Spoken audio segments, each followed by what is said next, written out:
Wiesz, że introwertycy często mają grubszy korowy obszar mózgu odpowiedzialny za myślenie i podejmowanie decyzji?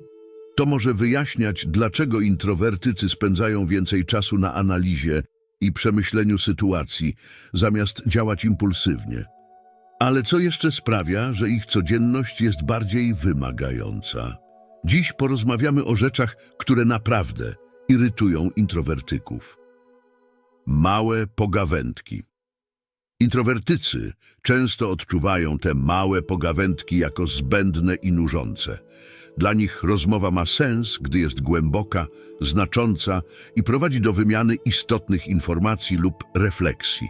O ile dla ekstrawertyków krótkie wymiany zdań są sposobem na budowanie relacji i wypełnianie ciszy, o tyle introwertycy widzą w nich marnowanie energii i czasu. Małe pogawędki są jak nieprzemyślany hałas, pełne słów, ale bez treści. Dla introwertyków, którzy cenią sobie spokój i głębię, takie rozmowy mogą być nie tylko męczące, ale wręcz frustrujące. Wolą oni przejść od razu do sedna sprawy, omijać powierzchowne uprzejmości i zanurzać się w prawdziwej, merytorycznej dyskusji. Ponadto introwertycy potrzebują czasu na przemyślenie swoich odpowiedzi, a małe pogawędki często wymuszają szybkie, niezbyt głębokie reakcje. To może sprawiać, że czują się nieswojo. Dlatego unikają takich sytuacji i starają się kierować rozmowę na bardziej interesujące tory. Czy kiedykolwiek byliście na imprezie, gdzie rozmowa toczyła się tylko wokół banałów? Introwertycy zazwyczaj czują się w takich momentach wyczerpani, co sprawia, że jeszcze bardziej cenią sobie chwilę samotności lub spędzania czasu z bliskimi przyjaciółmi, z którymi mogą porozmawiać na głębsze tematy. To dla nich prawdziwe rozmowy, te, które angażują umysł i duszę, a nie tylko wypełniają ciszę. Duże grupy ludzi. Introwertycy preferują mniejsze, bardziej intymne spotkania, gdzie mogą nawiązać głębsze relacje i czuć się bardziej komfortowo. W dużych grupach często mają trudności ze znalezieniem swojego miejsca i nawiązaniem kontaktu, zwłaszcza z nieznajomymi, co może prowadzić do uczucia wyobcowania i stresu. Nie chodzi o to, że nie lubią ludzi, wręcz przeciwnie, cenią sobie relacje, ale te bardziej autentyczne i znaczące. Ciekawostką jest, że introwertycy w dużych grupach mogą odczuwać tzw. hangover introwertyka, czyli stan wyczerpania po długotrwałej interakcji społecznej. Po takim wydarzeniu często potrzebują czasu w samotności, aby odzyskać energię i wewnętrzną równowagę.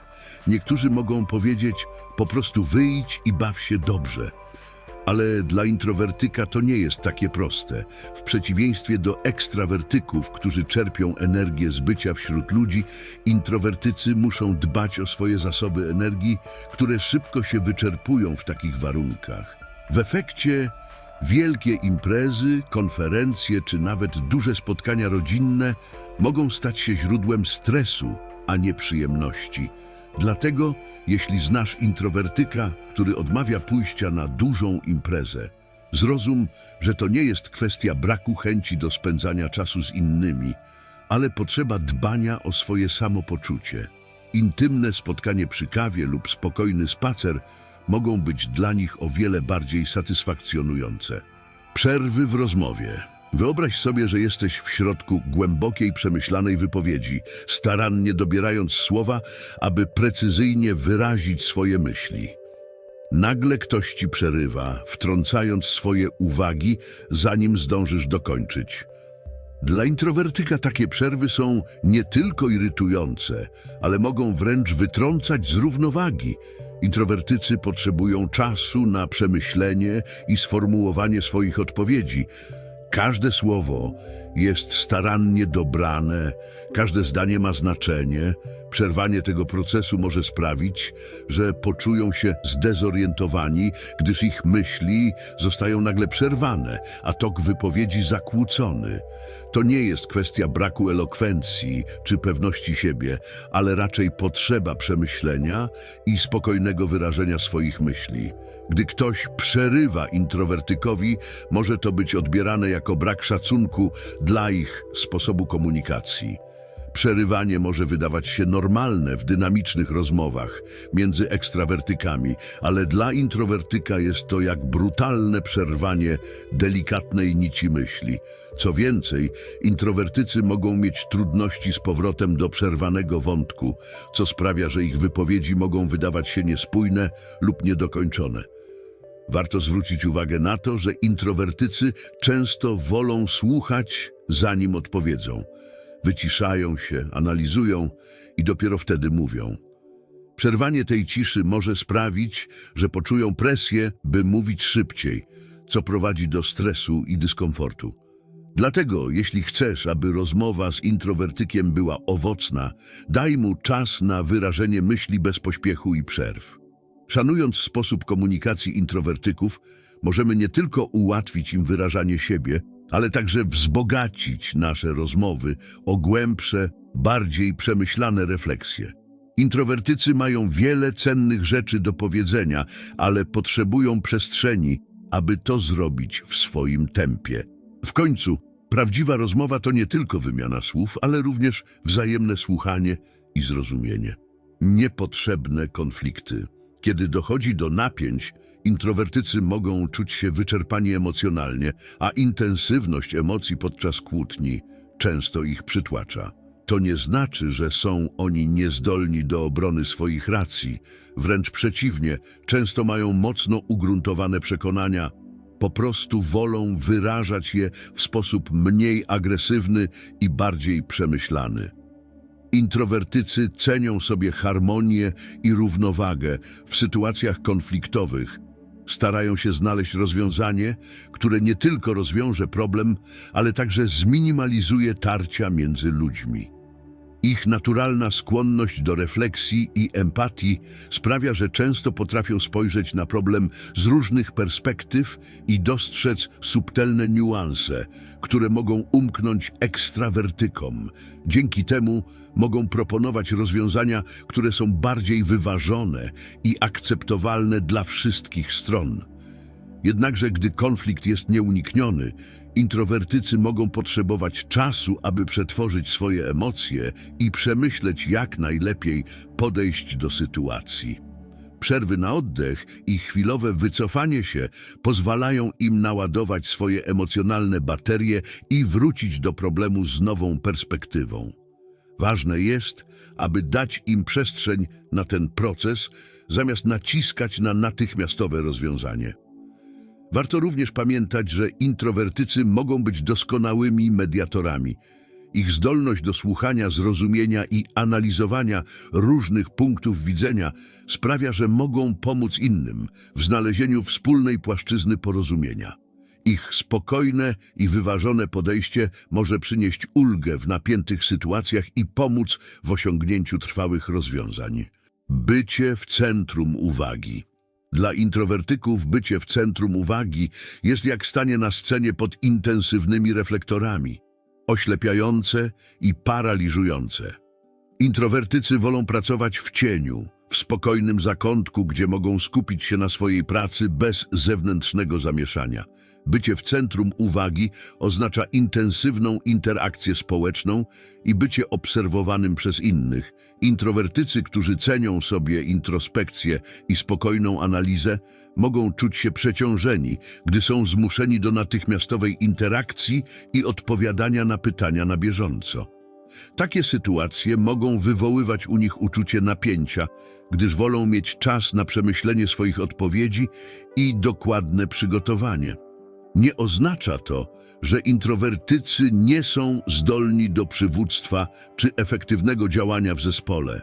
Wręcz przeciwnie, wielu introwertyków to doskonali liderzy, którzy potrafią inspirować i motywować innych poprzez swoje przemyślane i strategiczne podejście. Jednak ich styl przywództwa często różni się od stylu ekstrawertyków. Zamiast charyzmatycznych przemówień wolą ciche działania, które mają głęboki wpływ. Introwertycy mogą unikać bycia w centrum uwagi, starając się skierować reflektor na innych, co nie znaczy, że nie doceniają uznania za swoje osiągnięcia. Wolą, gdy ich praca mówi za siebie, a uznanie przychodzi w formie prywatnych pochwał lub małych, kameralnych uroczystości niż głośnych, publicznych ceremonii. Długotrwałe bycie na świeczniku może prowadzić do uczucia wypalenia emocjonalnego. Dlatego, jeśli zauważysz, że introwertyk wycofuje się po intensywnym okresie bycia w centrum uwagi, zrozum, że to naturalna potrzeba naładowania baterii. Warto też wspomnieć, że introwertycy mogą czuć się bardziej komfortowo, gdy mają kontrolę nad sytuacją. Jeśli muszą występować publicznie, daj im możliwość wcześniejszego przygotowania się, a jeśli to możliwe, pozwól im wybierać sposób, w jaki chcą prezentować swoje pomysły. Takie podejście nie tylko zwiększy ich komfort, ale także sprawi, że ich prezentacje będą bardziej efektywne. Przesadne bodźce. Hałas, jasne światła, intensywne zapachy to czynniki, które mogą przytłaczać każdego, ale dla introwertyków stanowią one szczególny problem. Introwertycy, ze względu na swoją wrażliwość na bodźce zewnętrzne, często odczuwają te czynniki z większą intensywnością, co może prowadzić do szybszego zmęczenia i stresu. Wyobraź sobie dzień w zatłoczonym centrum handlowym. Światła neonów migoczą z każdej strony. Głośniki wydają nieustanny strumień ogłoszeń, a tłumy ludzi wokół tworzą ciągły szum. Dla introwertyka to prawdziwe piekło. Intensywne bodźce dźwiękowe i wizualne bombardują ich zmysły, sprawiając, że ich umysł jest ciągle pobudzony i nie ma chwili na odpoczynek. W takiej sytuacji introwertycy mogą czuć się przytłoczeni, zmęczeni i niezdolni do skoncentrowania się. Ciekawostką jest, że introwertycy często szukają miejsc, gdzie mogą odpocząć od nadmiaru bodźców. Mogą wybierać ciche kawiarnie zamiast głośnych barów, spacery w parku zamiast zatłoczonych ulic, czy nawet czas spędzony w domu, gdzie mogą kontrolować otoczenie. To nie jest oznaka izolacji społecznej, ale raczej potrzeba znalezienia równowagi i spokoju. Jeśli chcesz wspierać introwertyków w swoim otoczeniu, zrozumienie ich wrażliwości na bodźce zewnętrzne jest kluczowe. Szanuj ich potrzebę spokoju, staraj się minimalizować hałas w miejscach wspólnej pracy i bądź wyrozumiały, gdy potrzebują chwil samotności. Dzięki temu introwertycy będą mogli funkcjonować efektywnie i czuć się komfortowo w różnych sytuacjach. Niezrozumienie przez innych. Introwertycy często spotykają się z niezrozumieniem, które może wynikać z powszechnych stereotypów i mitów dotyczących ich osobowości. W społeczeństwie, które często ceni głośność, ekstrawersję i natychmiastową odpowiedź, introwertycy mogą być postrzegani jako dziwni, nieśmiali, a nawet smutni. Te błędne przekonania prowadzą do wielu nieporozumień i frustracji. Introwertycy potrzebują czasu na przemyślenie swoich odpowiedzi i działań. Dla niektórych może to wyglądać na niezdecydowanie lub brak zaangażowania, podczas gdy w rzeczywistości introwertyk po prostu analizuje sytuację, aby odpowiedzieć w najbardziej przemyślany sposób. Z drugiej strony ich potrzeba samotności i regeneracji w ciszy może być mylnie interpretowana jako brak zainteresowania innymi lub unikanie towarzystwa. Często spotyka się również przekonanie, że introwertycy nie lubią ludzi. Nic bardziej mylnego.